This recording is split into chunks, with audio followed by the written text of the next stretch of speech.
के ले लेते हैं। देखें हमारे नबी करीम सल्लल्लाहु अलैहि वसल्लम जब तशरीफ़ लाए तो आपने जिन रसूमात को इस्लाम के बिल्कुल ख़िलाफ़ पाया और उनमें इस्लाह की कोई गुंजाइश नहीं थी, उनको तो आपने ख़त्म फरमा दिया। और जो रसूमात लोगों के दरमियान राइज थीं और उनमें इस्लाह हो सकती थी, तो रहमत कौनैन का तरीक़ा ये नहीं रहा कि आपने सारी रसूमात को ख़त्म करके कहा हो अब ये हम नई रसूमात का आपको तारुफ़ पेश कर रहे हैं, इसको आप इख्तियार करें।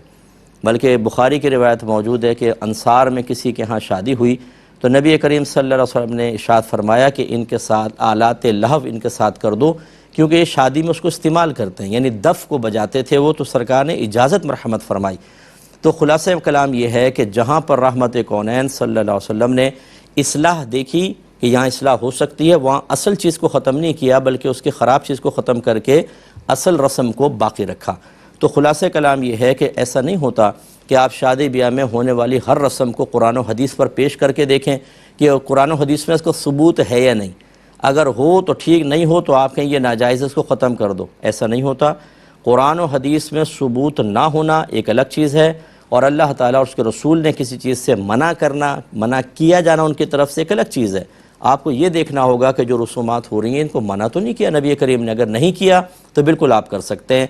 जैसे ये हमारे यहाँ बच्चियों का मुतालबा करना, बस इसमें यह है कि जुल्म से चूँकि शरीयत ने मना किया है, ये मुतालबा जुल्म के अंदर ना आ जाए, क्योंकि पैसा तलब करना हमेशा बुरा नहीं होता। बुरा होता है जो बिला ज़रूरत इंसान मांगे हाथ फैलाए और अपने आप को ज़िल्लत पर पेश करे, इसको नबी करीम ने मना फरमाया। बाकी दोस्त अहबाब एक दूसरे से कुछ तलब कर लें, जैसे रहमत कौनैन सल्लल्लाहु अलैहि वसल्लम हज़रत बरीरा रज़ियल्लाहु ताला अन्हा के घर गए, वो कनीज़ थी, आज़ाद करदा बीबी आयशा सिद्दीक़ा रज़ियल्लाहु ताला अन्हा की उम्र रसीदा खातून थी। सरकार उनके दिलजोई के लिए कभी कभी वहाँ चले जाते थे, तो उन्होंने घर का आम जो खजूर वगैरह दीगर चीज़ें रखीं। तो रहमत कौनैन सल्लल्लाहु अलैहि वसल्लम ने फरमाया कि हमने हांडी पर चूल्हे पर हांडी को बोलते हुए सुना, उसमें क्या है? तो बताया गया रसूलल्लाह वो सदक़े की बकरी है। सरकार ने फरमाया तुम्हारे लिए सदका है, हमारे लिए हदिया है, लेकर आओ। अभी देखिए खुद सरकार ने मुतालबा फरमाया, हर मुतालबा मना नहीं होता।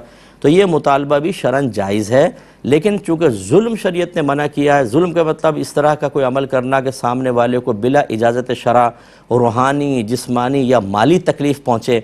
ये हो सकता है कि वो कम पे राज़ी ना होने, हम तो नहीं लेंगे, ज़्यादा दो ज़्यादा दो ज़्यादा दो, और बेचारा दूल्हा इतना ज़्यादा नहीं दे सकता लेकिन वो बड़ी मजबूरी में देता है। ये मुतालबात ख़वातीन के ठीक नहीं होते। शादी ब्याह के मौके पे ऐसा नहीं होता कि दूल्हा को कारून का ख़जाना मिल जाएगा बेचारा, और उसके घर के सहन से पेट्रोल निकल आएगा और गवर्नमेंट उसको उसके ऊपर रॉयल्टी देना शुरू कर देगी। वो समझते हैं पता नहीं शादी हो रही है तो उसके पास बहुत सारा पैसा होगा, और बेजा मुतालबात, जूती छुपाई की अलग रस्म, दूध पिलाई की अलग रस्म, और पता नहीं दुपट्टा खिंचाई की अलग रस्म, ये औरतों ने कमाई के धंधे बना रखे हैं। इस तरह की रसूमात कि जिसमें सामने वाले की दिल आज़ारी हो, तकलीफ़ें हो, मना है।